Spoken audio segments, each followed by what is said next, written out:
Hi friends, എല്ലാവർക്കും എജു ക്യാപ്സിന്റെ പുതിയൊരു വീഡിയോയിലേക്ക് സ്വാഗതം. ഇന്ന് നമ്മൾ ചർച്ച ചെയ്യാൻ പോകുന്ന വിഷയം അക്ഷരമാല സംഖ്യ എന്നതാണ്. മലയാളത്തിലെ അക്ഷരമാലയിൽ എത്ര സംഖ്യകളുണ്ട് എന്നതാണ് നമ്മളുടെ ചർച്ചാ വിഷയം.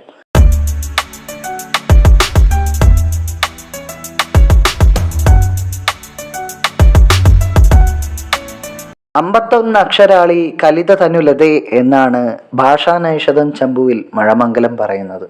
അമ്പത്തൊന്നക്ഷരം ചൊല്ലി പഠിപ്പിച്ചോരൻ ഗുരുനാഥനല്ലേ. രസതന്ത്രം എന്ന ചിത്രത്തിലെ ഈ ഗാനത്തിൽ പറയുന്നത് പോലെ 51 അക്ഷരങ്ങളാണ് പൊതുവിൽ മലയാളത്തിലെ അക്ഷരമാല സംഖ്യയായി എണ്ണുന്നത്. എന്നാൽ ലിപി കമ്മിറ്റിയുടെ പുതിയ പരിഷ്കാര പ്രകാരം അ എന്നീ 2 അക്ഷരങ്ങളെ ഒഴിവാക്കിക്കൊണ്ട് 49 അക്ഷരങ്ങളെയാണ് നമ്മൾ ഇപ്പോൾ മലയാളത്തിലെ അക്ഷരമാല സംഖ്യയായി കണക്കാക്കുന്നത്. ഇപ്പോൾ തന്നെ ഒരു ഭിന്നാഭിപ്രായവും ആശയക്കുഴപ്പവും രൂപപ്പെട്ടുവല്ലേ. ഇപ്പോൾ ഇവിടെ കാണിച്ചിരിക്കുന്ന ഈ അക്ഷരം പലർക്കും അറിയാനിടയില്ല. മലയാളത്തിലെ ഋ എന്ന സ്വരം എല്ലാവർക്കും അറിയാം.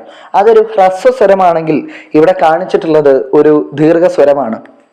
ഇതുപോലെ നമുക്ക് പരിചിതമില്ലാത്ത പല അക്ഷരങ്ങളും മലയാളത്തിലെ പഴയ ലിപിയിൽ ഉണ്ട്.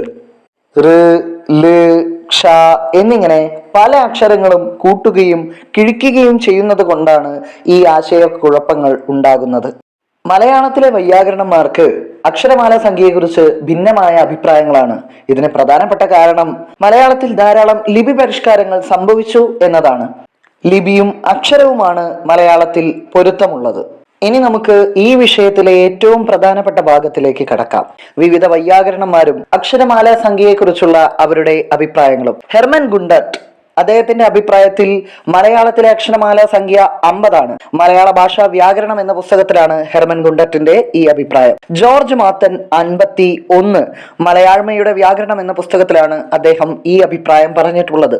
പാച്ചുമൂത്തതും കെ സുകുമാരപിള്ളയും 52 എന്ന അഭിപ്രായത്തിലാണ്. പാച്ചുമൂത്തത് കേരള ഭാഷാ വ്യാകരണത്തിലാണ് ഇത് പറയുന്നതെങ്കിൽ കെ സുകുമാരപിള്ള കൈരളി ശബ്ദാനുശാസനം എന്ന പുസ്തകത്തിലാണ് പറയുന്നത്.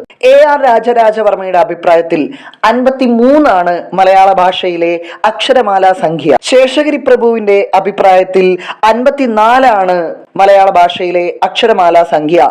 വ്യാകരണമിത്രം എന്ന പുസ്തകത്തിലാണ് ശേഷഗിരി പ്രഭു ഈ അഭിപ്രായം പറയുന്നത്. ഇതേ അഭിപ്രായമാണ് ജോൺ കുന്നപ്പള്ളി തന്റെ ശബ്ദ സൗഭകം എന്ന പുസ്തകത്തിലും പറഞ്ഞിരിക്കുന്നത്. കോവുണ്ണി നെടുങ്ങാടിയാണ് 55 എന്ന അഭിപ്രായം മുന്നോട്ട് വയ്ക്കുന്നത്.